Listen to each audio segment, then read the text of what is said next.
Okay, let's start. Picture this. April 22nd, 2025. You're in the Baisaran meadow near Pahalgam in Kashmir. Hmm. People call it mini Switzerland. It's stunning. Green meadows, snow-capped mountains all around, just pure peace. Until it wasn't. Exactly. Suddenly gunfire. That peaceful scene just turns into absolute horror. And the numbers are just staggering. 26 people killed. Yeah, tourists mostly. Just enjoying the scenery. And a Nepalese national, too. It was the deadliest attack there since the Pulwama bombing back in 2019. A terrible benchmark. And what makes this really disturbing is where the investigation started pointing. It wasn't random. No. All threads seem to lead back to one central figure, Hashim Musa. Right, and that's what we want to dig into today. This isn't just about one horrific event, is it? It's about this whole web. Precisely. A web involving terrorism, yes, but also potentially state actors and, the whole complex ongoing situation in Kashmir. We're looking at the mechanics behind the horror. We've been going through the investigation reports, trying to piece it all together. It's like peeling an onion, like you said, more complicated with each layer. Definitely not straightforward. Yeah. More like a thriller, honestly, with some grim plot twists. So let's start with this central figure, Hashim Musa. He wasn't just some foot soldier, was he? Far from it. What jumps out immediately is his background. This guy was a former paracommando. Commando. Yes, from Pakistan's Special Service Group, the SSG. Think Pakistan's equivalent of the Navy SEALs. Elite. Wow. Right. Their training is incredibly intense. Unconventional warfare, sabotage, survival. These guys are forged into serious operatives. So how does someone like that, an elite soldier, end up apparently working with Lashkar-e-Taiba? That's the million-dollar question, isn't it? Lashkar-e-Taiba, the group behind the 2008 Mumbai massacre, a banned terror outfit. A huge leap. The official story or the initial reports suggest he was dismissed from the Pakistan Army. Then he joined Lecce. But there's more to it. Well, there's a very strong suspicion, particularly in security circles, that it wasn't quite that simple. Okay. The theory is that he might have been loaned out. Loaned out. By whom? By the SSG, perhaps with the knowledge or even direction of Pakistan's intelligence agency, the ISI. So potentially state-sponsored? If that theory holds water, yes. It moves this from just a terror attack to something involving state machinery. A much, much darker implication. That's chilling. If he was deployed, what kind of skills does someone with that SSG background bring to the table for an attack like this? Everything.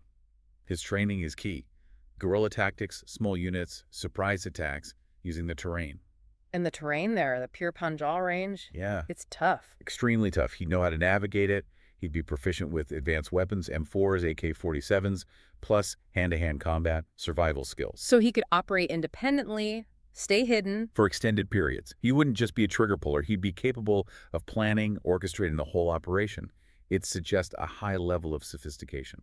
And the investigation suggests he wasn't alone. He was part of a team. That's right. A quartet, it seems. Musa, another Pakistani terrorist, identified as Ali Bai, or Talha, and crucially, 2 local operatives. The locals. Yes, Adil Hussein Toker and Asif Sheikh. And this is where the overground workers, the OGWs, come in. Right, the local support network. We hear that term a lot. They're essential for these foreign terrorists. They provide the safe houses, the transport, the eyes and ears on the ground. Intelligence. How did they connect Musa's background? During the investigation, authorities rounded up about 14 suspected Kashmiri OGWs. It was during the interrogation of one of them that Musa's SSG past came out. A major breakthrough. So you have this highly trained operative, possibly state-backed, with a local support system in place. Let's go back to the attack itself. Baisaran meadow, 1:50 p.m. What happened? 5 terrorists, including Musa, reportedly emerged from the forest surrounding the meadow. They were heavily armed. And they targeted tourists specifically. Yes. Survivors' accounts are terrifying. They apparently demanded people recite Islamic verses. Oh, God. And those who couldn't or wouldn't were shot. It was cold-blooded. The victims, they were from all over, weren't they? All over India. Different backgrounds. There was an Indian Navy lieutenant among them, an intelligence bureau official.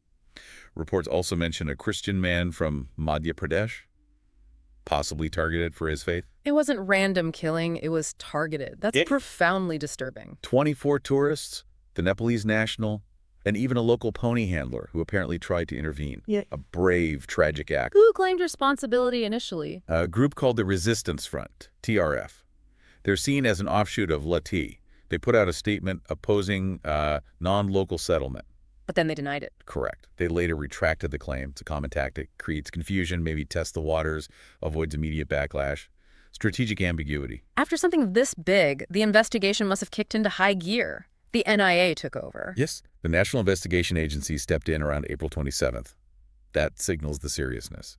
And they quickly started uncovering the extent of this local support network. Mostly in South Kashmir. Primarily, yes. Anantnag, Pulwama, Pahalgam districts, OGWs allegedly providing shelter, transport, doing reconnaissance, all the essential groundwork.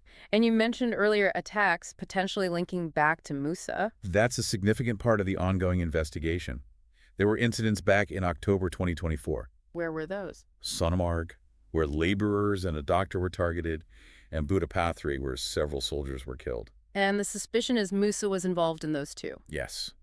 If true, it means he wasn't newly arrived for the Pahalgam attack. He'd likely been in the region operating for months. Which suggests a more sustained, planned campaign. Exactly. Not just a one-off horror, but part of something bigger. And that inevitably leads back to the question of Pakistan's role. The ISI, this connection isn't new. No, unfortunately.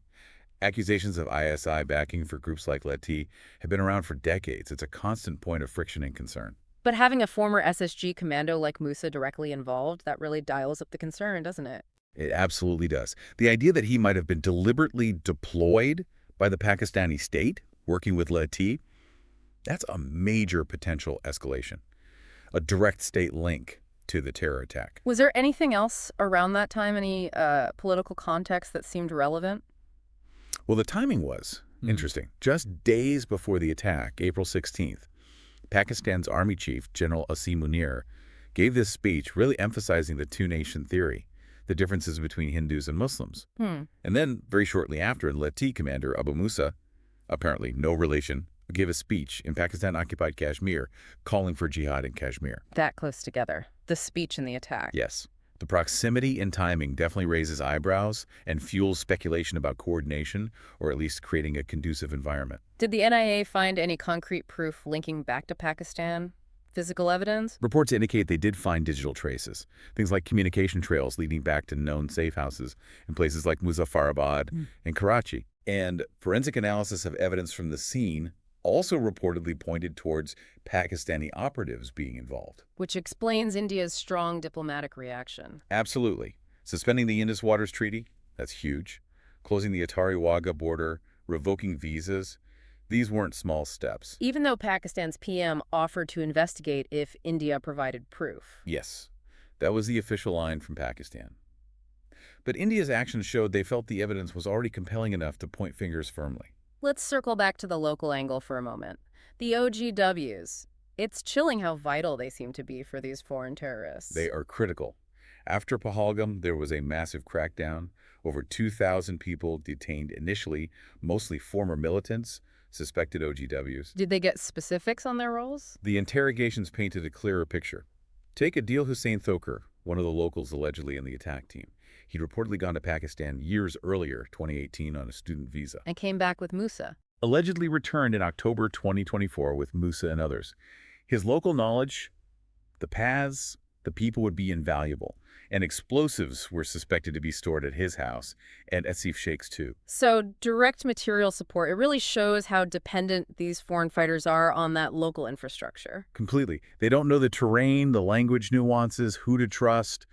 The OGWs provide all that. It's a symbiotic, deadly relationship. But it's important to stress this isn't all Kashmiris. Absolutely not. That's crucial. The vast majority condemn this attack vehemently. We saw spontaneous protests against terrorism break out in Srinagar, Pulwama, Anantnag, people marching for peace. That's a powerful image, especially given the context. Very significant counter-narrative. It shows a deep yearning for normalcy and rejection of this violence among the general population. Okay, so after the attack, India reacts strongly, diplomatically, militarily. What about the international reaction? Widespread condemnation. Sri Lanka, the EU, Singapore. Yeah. They all spoke out. Singapore specifically noted the religious targeting aspect, which was quite pointed. What about, say, China? China called for a fair investigation, which is fairly standard language for them in such situations, balancing their relationship with Pakistan. And militarily, India launched operations. Yes, intense searches in the Pir Panjal range. There were reports of properties linked to the accused being raised. And a big reward, our 60 lakh, was put out for Musa, Ali Pai, and Thoker. Significant pressure. Any reaction within Pakistan itself? Interestingly, yes. There were reports of online protests, people actually criticizing their own army chief, General Munir, some linking him to the attack, shows it's a sensitive issue even domestically there. So this attack, as horrific as it is, fits into this much longer tragic history in Kashmir. Decades long. Separatist militancy, often as alleged backed by Pakistan since the late 80s. It waxes and wanes, tactics change. And the changes since Article 370 was revoked. Well, one observed trend seems to be a decrease in local recruitment into militant ranks, but possibly linked to that, an increased reliance by Pakistan-based groups on sending in foreign terrorists. Like Musa, highly trained, may be more deniable. Potentially. It suggests a shift in strategy, perhaps focusing on operatives with specialist skills who are less embedded locally, but more capable of specific types of attacks. And the impact on the ground now. Tourism, daily life. Devastating for places like Baisaran. Tourism was just starting to feel hopeful again. This shatters that sense of security, that feeling that maybe things were getting better. It casts a long shadow. A real blow to that mini Switzerland image. For sure. But again, you see the resilience in those protests.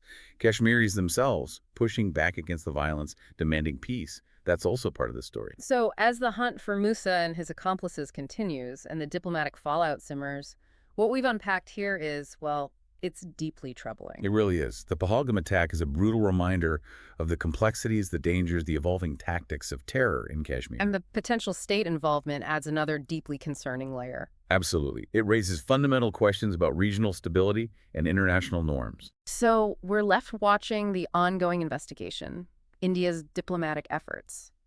But it really makes you think, doesn't it, about this constant tension in Kashmir. This pull between the desire for peace, which is so evident among many people there, and this persistent, brutal threat of violence, potentially fueled from outside. How do you move forward from that? How does a place like Kashmir find lasting peace when these forces are constantly at play? That's the question that hangs over everything. There are no easy answers, just the ongoing struggle and the hope that somehow, someday, the peace can outweigh the violence. Yep. The heavy thought to leave people with.